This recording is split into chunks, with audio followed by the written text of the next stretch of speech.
Okay, so imagine you're 17 again. It's your junior year in high school. You're about to be a senior and you have nothing but exciting things to look forward to.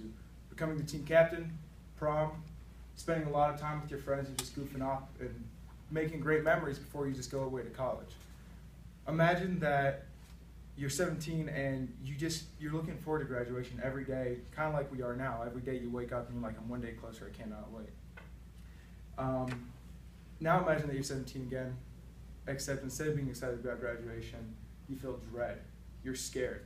There's this dark cloud looming over that date, and as it comes closer, it's harder for you to eat, it's harder for you to sleep. You're not hanging out with your friends the same way that you were, and they can't really tell what's going on.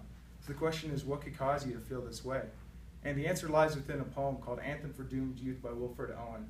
This poem is about the lost generation of World War I, a time where kids younger than us, men younger than us, could be forced to be sent to war at the age of 18, right after they graduated high school. They could go to foreign lands, fight a war they might not necessarily understand.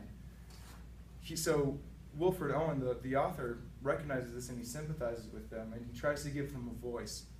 And there's nobody better to give them a voice because Wilfred Owen, a little bit about the author, he was born in 1893.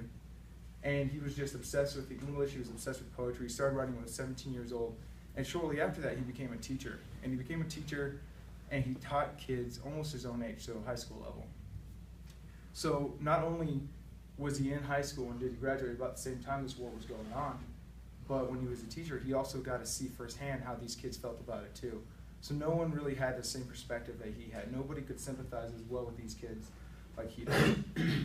So the poem starts off very fast-paced, it starts off very angry, and it starts off with the question and the answer. What passing bell for these men who die as cattle? Only the monstrous anger of the guns. So he's saying, what funeral bells do they get when they die in the field? And they only get the sound of the guns. Then he goes on to ask, okay, well, what about prayers at the funeral? Do they get that? No, they only get the stuttering of the rifle fire. And then the final question in the first stanza is, okay, well, what about a choir? No, they only get the call of the bugle horn.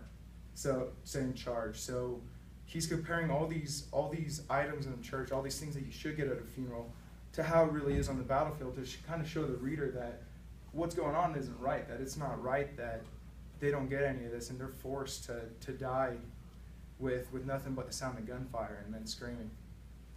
So it starts up very fast-paced and angry. You could tell that he's angry with what's going on.